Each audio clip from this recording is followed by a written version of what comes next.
My wife jumped on the so-called empowering trend of opening our marriage after listening to online advice that promised freedom and excitement. But once reality hit and she saw I had options too, things fell apart fast. Now she's filled with regret, begging to close things up again, but the damage is already done. I'm seeking guidance on what I can do to salvage what remains of my marriage. I've been married to my husband for 5 years, and we've been a couple for 7. For privacy, I'll refer to us as James and Skylar. We first met during our second year of community college. I earned a 2-year degree in office management, and James continued his studies remotely, receiving a 4-year degree in business administration from a university. Now, at 26 for me and 27 for James, we had been planning to start a family later this year. Our aspiration was to have 4 children, ideally 2 boys and 2 girls. Our marriage was very happy, and both our families adored us. Here's where things went wrong. I developed what some might call a work-husband relationship, though in my situation, it was with a delivery driver from one of the major delivery companies who frequently visited our office. For privacy, let's call him Jaden. Jaden, who is 25 and single, has been delivering to my office for almost 2 years. From our very first meeting, there was a distinct chemistry, not necessarily romantic, but an undeniable spark. I found myself drawn to him, and we would spend at least 10 minutes chatting each time he made a delivery. I genuinely looked forward to seeing him and always made sure I was available when he arrived. One day, our conversation took a more personal turn. Jaden mentioned he had a very private question to ask and hoped I wouldn't be offended or that it would harm our professional connection. I assured him he could ask anything. Jaden then confessed a strong attraction to me and wondered if I felt the same. His directness caught me off guard and was a bit embarrassing. After a moment to compose myself, I told him the truth. I absolutely felt it too. Jaden admitted he would have asked me out if I hadn't been married. I thanked him for the compliment, and that concluded our discussion. He left, and that was that. For the next week, our interactions were limited to brief, slightly awkward small talk during his deliveries. I felt quite unsettled and guilty, wondering if I had overstepped a boundary. The feeling lingered. At home, James and I were enjoying our married life. To be clear, I had always been completely content with James as a lover, friend, and husband, and I believe he would have said the same about me at the time. He was perfect for me. Despite this, I foolishly began to fantasize about how I could selfishly have both my loving husband and some sort of connection with Jaden beyond our work conversations. I later learned this is sometimes referred to as being a cake eater. I started looking into it and found articles about polyamory and open marriages. I initially thought these ideas were absurd and unappealing, so I didn't give them much thought. Then, I also knew my husband would never agree to such an arrangement, and even if he did, it could damage our marriage, and both our families might distance themselves from us, which was something I certainly didn't want. Weeks passed, and my married life continued to be wonderful, as always. Yet, the idea of pursuing a connection with Jaden persisted. I resumed my research and stumbled upon an online post titled, "It Doesn't Hurt to Ask." It was a blog post by a woman who claimed to be in a successful open marriage. She wrote about her love for her husband, but also her desire for a relationship with a man she met through volunteer work. The blogger explained she simply didn't know how to bring up the subject with her husband without ruining their marriage. She kept these feelings to herself for over 2 years, and then one day, during a long drive, she decided to just ask him. To her surprise, he was very receptive. In short, they opened their marriage, and both now have outside partners they see 3 to 4 times a month. The blogger asserted they had been doing this for 4 years, and their marriage was stronger and happier than ever. Her story grabbed my attention because it perfectly mirrored what I wanted but was too afraid to ask my husband about. Then, one Sunday morning, as we were relaxing at home, browsed the web on our phones and chatting casually, I decided to raise the topic. I asked him directly, "I just read this online post about open marriages. What's your opinion on them?" He then asked if I was referring to couples being intimate with other people. I confirmed and asked again what he thought. He said he found it repulsive and that people who wanted to be intimate with others should simply get divorced. I mentioned that it's becoming quite popular in the US and many Western countries. James's expression showed pure disgust at the subject, so I quickly changed the topic. Based on his reaction, I resolved never to bring it up again, as the last thing I wanted was to jeopardize our excellent marriage. A couple of weeks later, James and I were cuddling in bed, feeling deeply connected after a wonderful intimate moment. I was resting on his chest and couldn't see his face when, unexpectedly, he asked, "Who did you have in mind when you brought up open marriages last week?" I was startled, and a knot formed in my stomach. I slowly lifted my head, turned to look at him, and asked, "What are you talking about? What do you mean?" James then explained that he had read some research suggesting that if a woman mentions an open relationship to her partner, she has either already been unfaithful or has someone else lined up. His revelation shocked me. In fact, it rattled me to my core. James could see the effect his words had on me and said, "I know you too well. I can tell you're hiding something, so be honest." I fell silent, looked away, and then told him I had never cheated on him and would never do so. I could have stopped there, but I didn't. I then admitted that if we ever considered an open marriage, there was a friend at work I might consider. James asked, "Tell me about this work friend." So I began to explain about Jaden and our interactions up until then, including what Jaden had told me about his feelings, but I didn't disclose that I had reciprocated those feelings. James's next words unnerved me. He said, "You know, technically, you've already cheated on me."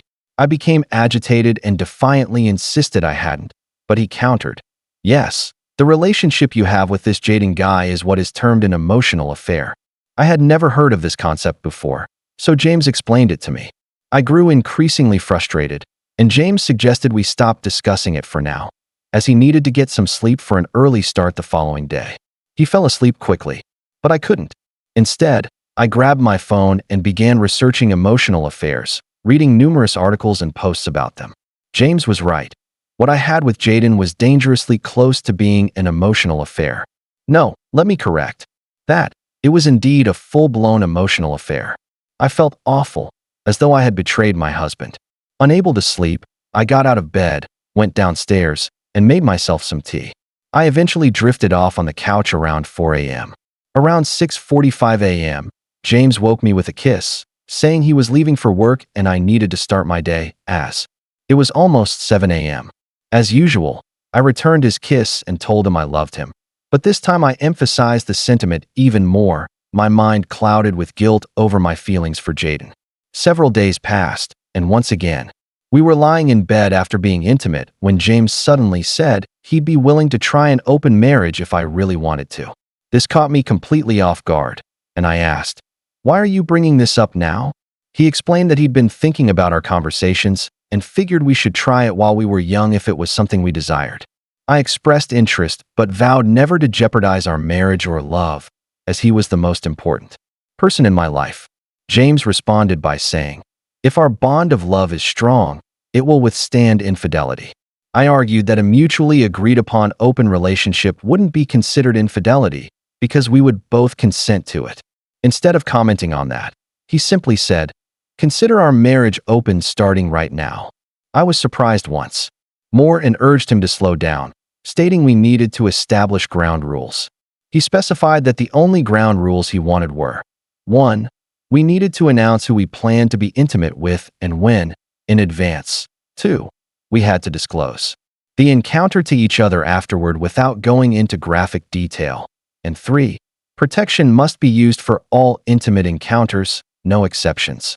I agreed to his stipulations and proposed adding a couple more points. 4. We would keep our open marriage confidential. And 5. We would promise each other that these outside relationships wouldn't destroy our marriage and we would remain together. James stated that he could not agree to either of these conditions. When I asked why, he simply said he didn't and wouldn't agree to these stipulations and did not want to discuss it further. I felt very uneasy about this, as this was totally uncharacteristic for James, but I cuddled up to him, and we fell asleep. My discussions with James left me unsettled about the entire open relationship concept, like he had some hidden agenda. So, for the next month, I didn't pursue the open relationship, and we lived our lives normally. During this time, I kept my distance from Jaden at work, only having short, basic discussions with him about the weather and how busy he was and how busy I was, superficial things like that. Then one day, Jaden told me he really missed our conversations and asked me what was wrong. I told him I was busy here at the office and at home and just didn't have time to talk lately. In my head, I was debating whether I should tell him about my open marriage. I decided I would. How I wish I could turn back time and undo this decision. It didn't seem appropriate to have such a discussion at the office, so instead, I invited him to meet for a drink after work that day, to which he agreed. We met at a local bar that had an outdoor patio, perfect for the warm, early spring weather. I told him about my recently opened marriage and straightforwardly asked him if he'd be interested in a relationship with me. He didn't hesitate and said yes. He said he'd been waiting for me to come around and hadn't pushed out of respect, but he had been dreaming about me for months. Most of our conversation during that meetup was flirtatious. It was a Tuesday, and we agreed to meet the following day for our first romantic encounter at his apartment right after work. However, I emphasized that I'd need to leave by 6:30 p.m. to return home to my husband, who remained my utmost priority. That night, I returned home and prepared a lovely dinner for James. After dinner, I informed him about my discussion and meeting with Jaden earlier that day and that we had scheduled a date for the following day after work at his place, provided James was still comfortable with proceeding with our open marriage. I could tell James was surprised as he responded, "Oh, yes, okay, so you're going to meet him tomorrow?" I confirmed but reassured him that we could still call it off, as my main priority was him and us. He insisted, "No, let's do this." We hugged, but I sensed stiffness and distance in his embrace, unlike our usual ones. I attributed this to nerves. We didn't talk much that evening, as he was occupied with work in his office, and I had my own office tasks to complete. When we went to bed, I spooned with him and tried to initiate intimacy, but he mentioned he was too fatigued and needed to rest. The next morning, when I woke up, James had already left, leaving a text explaining he had an early meeting which he had forgotten to tell me about. He added that he'd see me that night. This was unusual for him, but I dismissed it and continued with my routine of getting dressed and heading to work. I chose a particularly appealing outfit that day, aware that Jaden and I were going to meet right after work. Throughout the day, I texted James but received no response. I was once again considering canceling the date with Jaden. As I tell you my story, I truly wish I had. At 4:17 p.m., I received a text from James. He wrote that he loved me and would see me that night. This brought a sense of relief, and I took it as a green light from him to proceed. I'll get straight to the point. Jaden and I met, and the intimacy was good, though not quite to the satisfaction level I have with James, and definitely no feelings of love were involved. It was very fulfilling, mostly because of the sheer desire and the forbidden aspect of what we were doing. I left his place after about an hour and a half and got home just after 6:40 p.m. To my surprise, James was not home yet. I was okay with this, as it gave me time to shower and put my clothes in the washing machine to remove Jaden's cologne smell. I didn't want James to detect it. Though I felt fulfilled physically, I had a deep feeling of guilt, shame, and remorse, and just felt tainted. There was a real mental battle going on in my mind, and I was nervous. I decided I would prepare a quick but delicious dinner for James and lit candles to create a romantic atmosphere. I wanted to make sure he knew how much I loved him and that the physical encounter with Jaden meant absolutely nothing to me. It was just physical and was nothing even close to the love and physical fulfillment I have with him. I was hoping that we would end our night making love. I know some of you may think this is selfish and quite unsavory, but keep in mind I used protection for everything I did with Jaden, and no bodily fluids of any kind were exchanged. At 7:30 p.m., James still wasn't home, and I tried calling him, but it went straight to voicemail. So I texted him, stating I was home and dinner was waiting. I heard nothing from him. It was now 8:50 p.m., and I was getting worried. I kept calling him and leaving messages and sending texts. At around 9:30 p.m., I got a text from him stating, "Don't wait up. I'll be home late." I texted back asking where he was and who he was with, but he didn't text back. I was exhausted and fell asleep sometime after midnight. I was awakened by the sound of the shower running in the spare bathroom and got up to investigate. The door was locked, which was totally uncharacteristic for James. So I knocked, but he didn't answer. Then, about 10 minutes later, James emerged with a towel wrapped around him and said, "Hey, how was your night?" I told him it was fine, but then he directly asked me, "Did you have sex with Jaden?" I asked him not to use that term, but then admitted that yes, Jaden and I had been together. I then asked where he had been. He said he had spent the night at several bars and had been out dancing. I asked who he was with, as I could smell perfume on his discarded clothes. I asked, who is this her? He stated that since they didn't sleep together, he didn't need to tell me who she was. I can't say the explicit words here, but I can add that he never used that particular strong negative word with me. So his way of talking to me and using that word made me very worried. I then asked him why he used the guest bathroom to shower, and he told me he would be using the guest bedroom and bathroom until I took 2 STD tests. His words crushed me, and I responded, "What? This wasn't part of our rules." I made sure Jaden used protection for everything we did. He retorted, "Have you never heard of oral HPV or oral herpes? I'm not getting within 6 feet of you until you're cleared. You can consider this my version of social distancing." I was incredibly upset, crying, and told James the first thing I wanted was to close our marriage, as this was the last thing I had wanted to happen. James retorted, "No way, you had your turn, and now I'm going to have mine." Upset, I kept crying as he simply stated that he was going to bed because he had an early meeting and needed rest. I spent most of the night crying my eyes out, eventually falling asleep on the couch. By the time I awoke, James had already slipped out. He had sent me a text saying, "Don't wait up for me." I tried calling him, but he didn't pick up. I sent texts and left messages throughout the day, but he never responded. I felt sick and like I was going insane, thinking I had likely destroyed my marriage. We didn't have any deliveries that day, so I didn't see Jaden, but I called him at 4:30 p.m. and asked if we could meet tonight. He agreed and mentioned that I sounded upset. I told him that I was, but said we'd discuss it when I got to his place. We met, and I told him I wanted to end our relationship, admitting it was a big mistake, as I loved my husband and wanted only him. I explained the situation, and he understood. The only thing he asked for was one more intimate encounter after, which he'd never interact with me again other than for work purposes. I agreed, and we had a very short encounter, nothing but a straightforward intimate position, which lasted less than 10 minutes. Afterward, he told me, "That was terrible. You just laid there like a tree trunk." I apologized, admitting that this whole thing was a big mistake, and it wasn't his fault. I got dressed, gave him a final hug, and left. Before I left, Jaden said, "I'll never understand women like you." I asked what he meant by the comment, and he simply said, "Nothing." No comment, with a look of complete disgust on his face. I quickly left, crying the entire drive home. How could I have been so foolish? I destroyed my marriage for what? For nothing at all. I thought I had to be the most foolish person in the world, and again, just felt soiled. James didn't come home until 1 a.m. That night. I felt terrible, knowing that I had single-handedly ruined my life. On Friday, James did the same thing and left before I got up and sent me a text stating, "Don't wait up for me." This distance and coldness were crushing to my soul. I loved spending time with my husband in the mornings, evenings, and weekends, preparing his meals, cuddling, taking walks after dinner, and just talking about silly things. This was all gone, and I missed it terribly. I texted James and said, I wanted to talk with him tomorrow morning, and he texted back and said, "Okay, as long as it's first thing," as he was leaving for the day.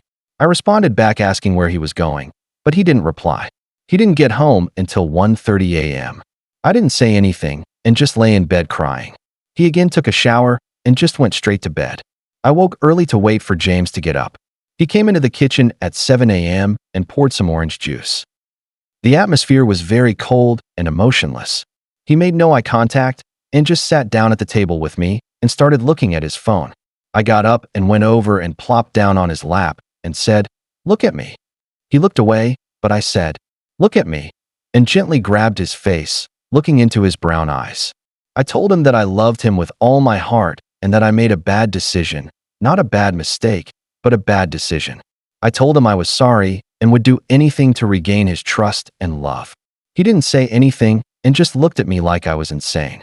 I asked him if he loved me, and he said nothing. I said, "James, please answer me." He said he didn't know. I just started crying and said, "I can make this right." He told me, "I don't think you can." I then called him a derogatory term and said, "You planned all this. You set me up to divorce me, didn't you?" He said he didn't, but did admit as soon. As I brought up the concept of an open marriage, he knew our marriage was likely over based on what he had read. I then asked him why he didn't just shut me down and demand that I end all contact with Jaden. He said, "You can't force someone to be faithful.